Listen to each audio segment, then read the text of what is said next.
What's up, family? I'm DB, and welcome back to Cut Culture, where we highlight barbers and discuss all things from lifestyle, clients, education, and products.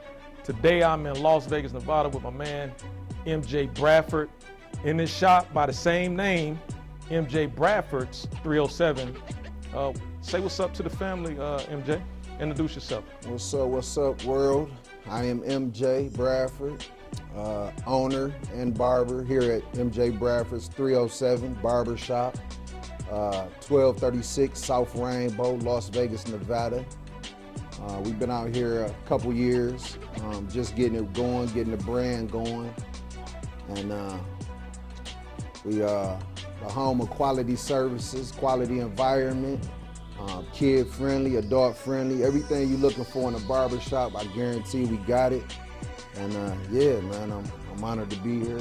Oh yeah, absolutely. Thanks for being here, man. So Yes, today's topic is going to be, have you created a welcoming shop environment? And once again, as always, this is our opinions and this is coming from our experiences, so don't take it personal. We're not talking about you, all right?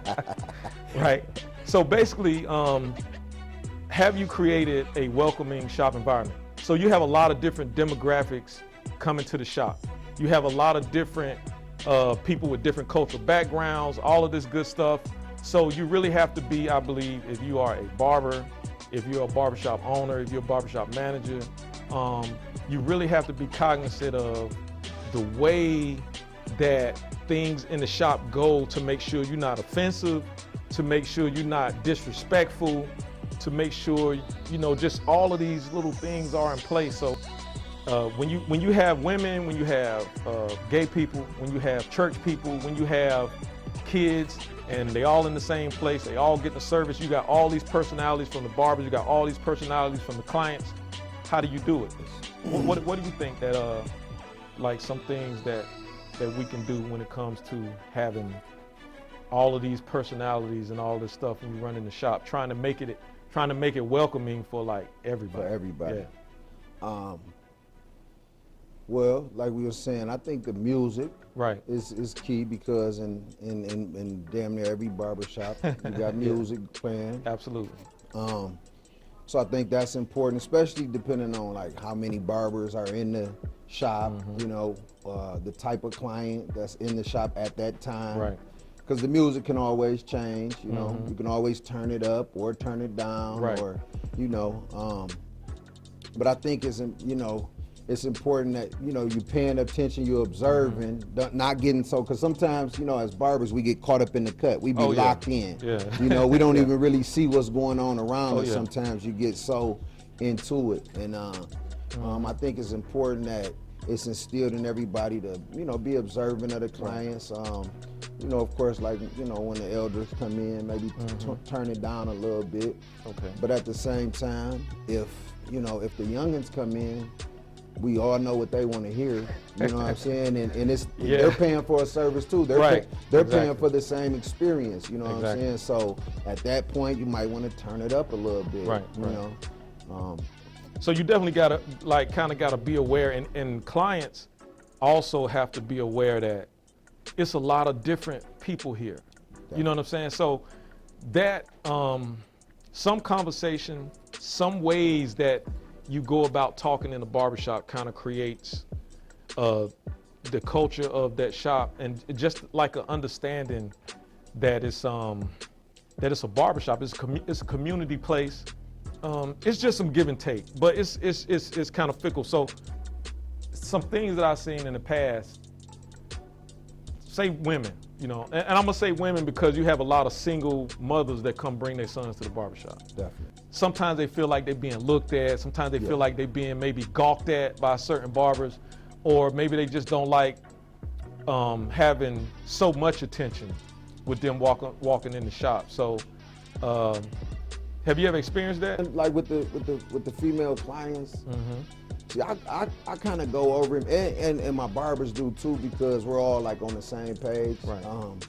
So we kind of go over and beyond. That's why, like, I got the video games and stuff like that. And I always say, like I said to you when you came in after the initial I said, make yourself at home. Oh yeah, yeah. I always say that. That's my words. I always say that to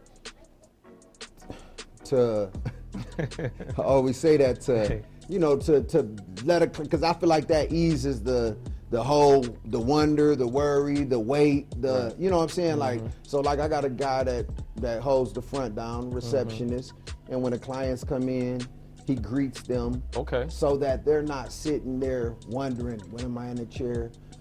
Are they before? Because it'll be right. That's cool. That's pretty. There's more people waiting up there. So when you come in, you got to think from a client's perspective or a customer, whether new or repeated.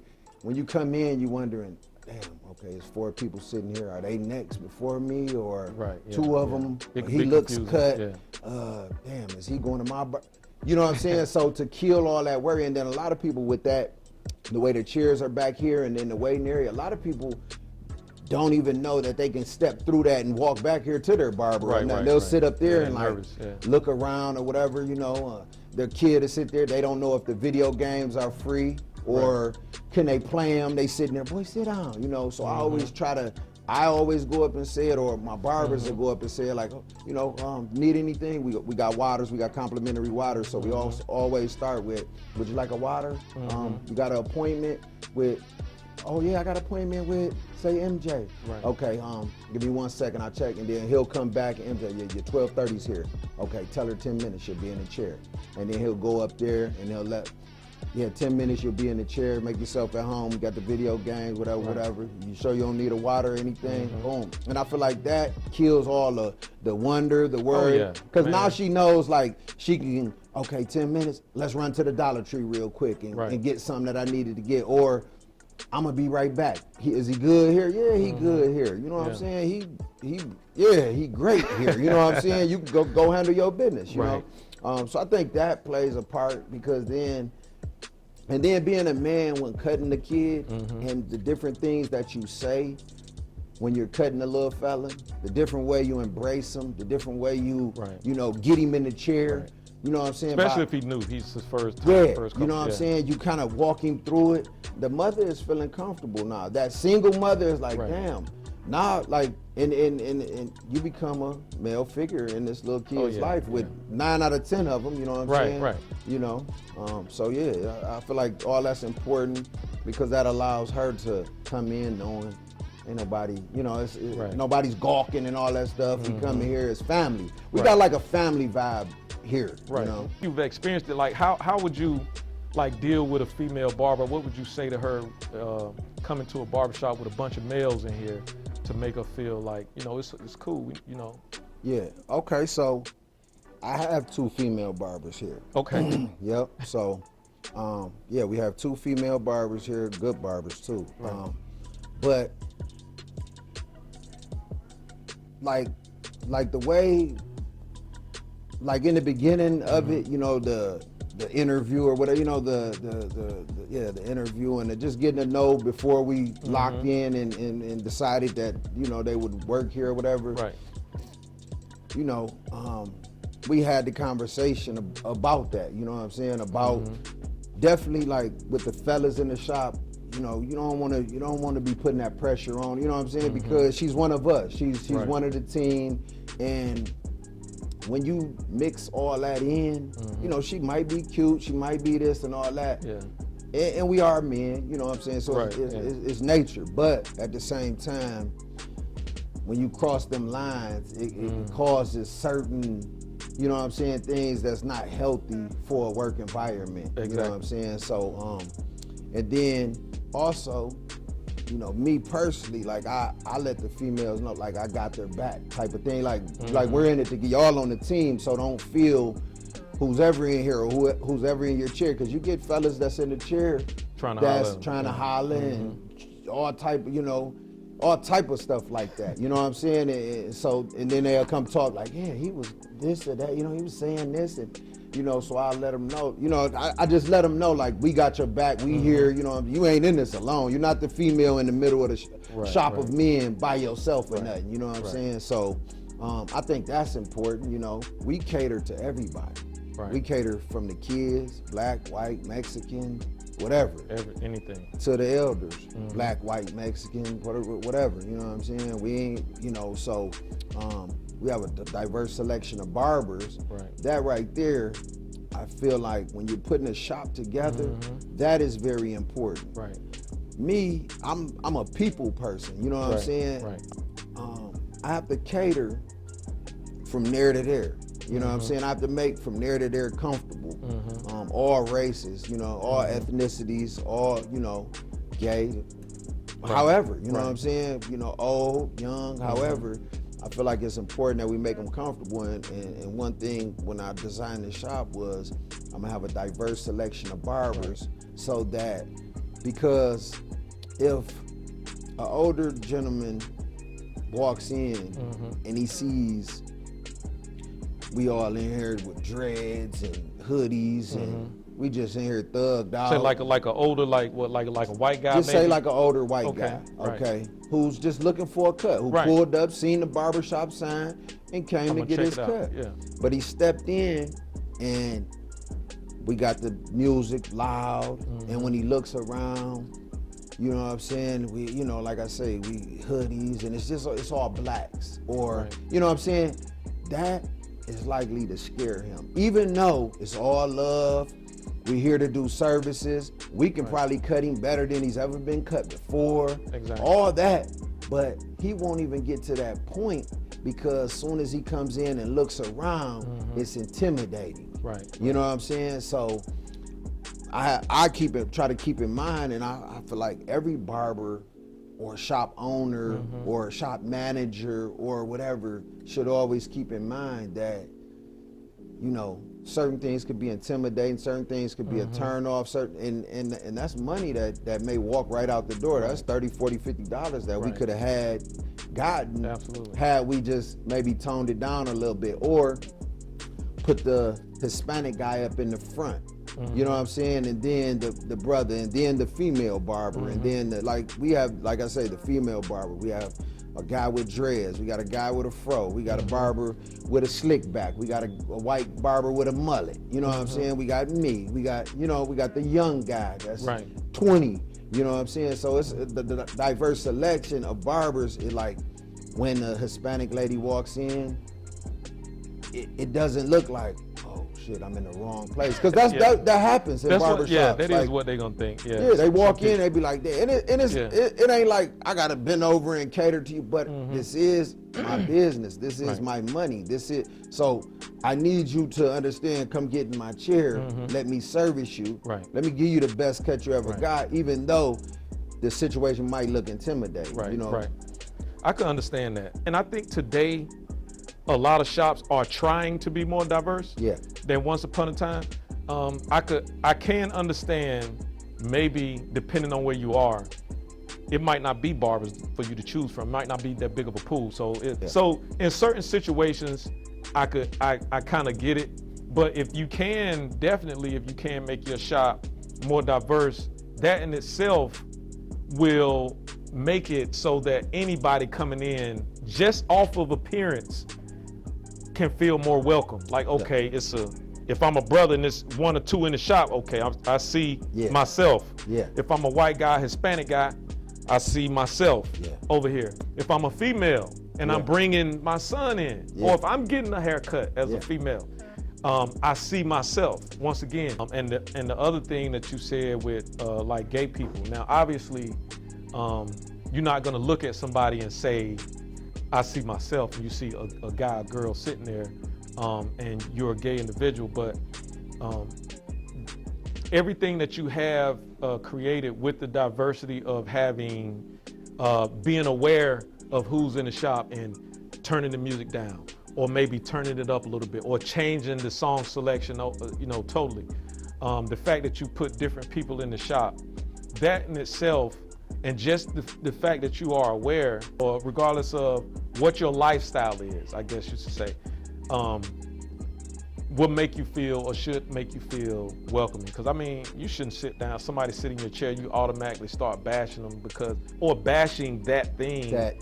Because, you know, whoever this person is in your chair, because you feel like where it's okay, because you don't know. Right. You really don't know. So yeah, treating everybody with, I don't want to say treating them with necessarily like white gloves to that extent, but being kind. Yeah. So like real quick, so like one time, for instance, so I do VIP cuts after hours. Okay, I saw that. And that's adult time. There's no kids. That's Right. adult time. So you come as you are and do as you please while you wait on your service, or whatever. So one night I had an officer, police officer. Okay. He comes all the way from Pahrump every Wow. week. Yeah, every week he Okay. comes from Pahrump. So this day he fully suited. Boom, he rushing. This a brother? Yeah, that's Okay. a brother. And this is how you have to be aware of your So surroundings. this is the first time though he came suited up in the No, uniform? he comes. So what he does is he gets off around 6 o'clock, and hey bro, I'm on my way. Okay. And he smashed the gas all the way here. So this particular night, he was in this full uniform. So he's in the chair, got the cape on. All you can really see is his boots.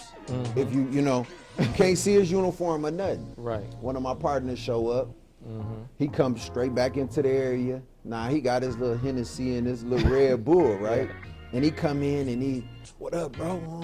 And I'm like, what's going on, man? He started talking about his boss. So he was like, man, he drinking. He like, man, my damn boss, man, did this and that, man. I'm about to punch him and all this, and right? Yeah. And in my mind, I'm like, oh shit. I hope he don't go too far. Right. You know what I'm saying? I mean, not like, but Yeah. this is an officer, but he cannot. I realized right there, he can't see the uniform. Right. He don't know that this is a police officer, fully dressed and everything. And I don't want the police to be judging, because for real, my guy is a welder. He has a great job. He's a great man. He drinks, and it's like a Friday night. And It's almost 10 o'clock at night, So he came to see his partner, who's about to get off work, and he getting the night started. It's nothing wrong. He means no harm, but he venting about his job, and he like, yeah, man, the guy, I'm about to do this. So he just kept on, and I'm like, damn. If the officer is being judgmental, then he's looking like a bad guy. So I gotta save him. He don't even know, but I gotta save him. So I'm like, so what I said, yeah, that's what's up, man. You know what I mean? You don't want to rough him up though, man, lose your job, man. All that welding money you're getting, you know what I'm saying? I know you put the stadium together, didn't you? Because he did a big part, his company, they did he was all up in the stadium doing his thing. So I'm like, and that's things that the officer would appreciate. Right. But he don't know, because this just a brother coming in here drinking Hennessy and He might think you're a street guy or something. Exactly, because he's looking like a street guy and he's sounding like a street guy. Right. So I real quick had to save him. Yeah, man, I said, yeah, man, y'all put that stadium together fast, man. You know what I'm saying? You got all up in there, you had to weld. and he got to talking about that. So then I could feel that the officer kind of, you know what I'm saying? Like, again, not like he was about to do nothing, but just, okay, so maybe this ain't such a bad street guy, And then, but it was crazy, because I wish the cameras were rolling in, because it was a prime example of not knowing who's in your chair. And I say that like about how you could have a gay person in the chair. Absolutely. And not knowing that they're gay. You know what I'm saying? Because like you said about the client, you didn't see the gay. And with that cape on, he couldn't see the officer. Oh, yeah. You see what I'm saying? Yeah, that's a good So analogy. sometimes if they don't wear the bright colors or wear the whatever, far as a gay, you won't see the gay. Right, You know what I'm saying? right. So you have to be careful that, with your words and with, just because he's black and it's 9:30 at night don't mean you can just come and talk how you want around my client. You don't know, and that was kind of a lesson for my guy. That just goes back to like, with the gay or with the, with the, how whatever lifestyle a person lives.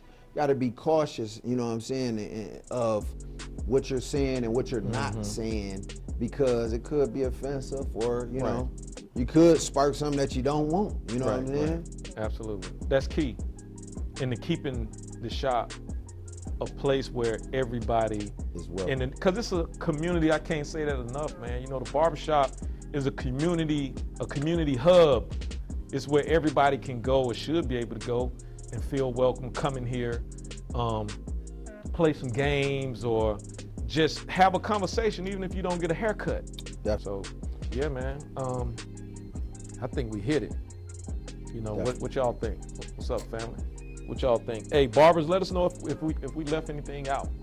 You know, let us know if we left anything out. You know, comment. I would love to hear some other views of some things maybe y'all feel like we didn't touch on. Obviously, we can't touch on it all, but I think we did a good job, man.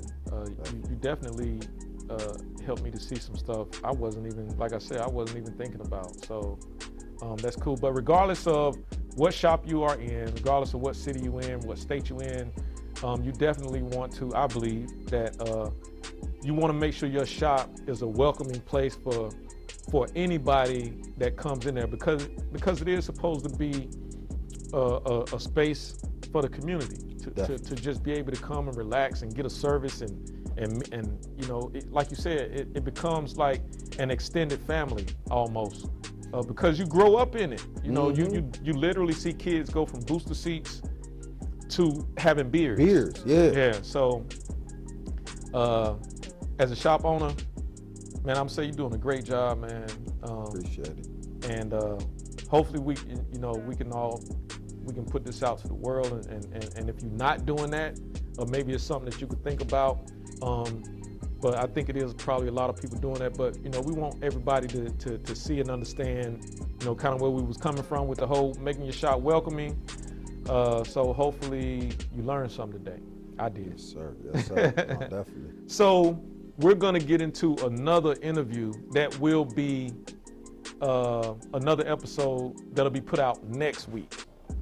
So the name of that video is how to build clientele, especially as like a new barber. Definitely as a new barber or a barber moving maybe to another city. So that'll be next week though. That'll be next week. But we about to go and do that right now. So when you see us with these clothes on, 2 weeks in a row,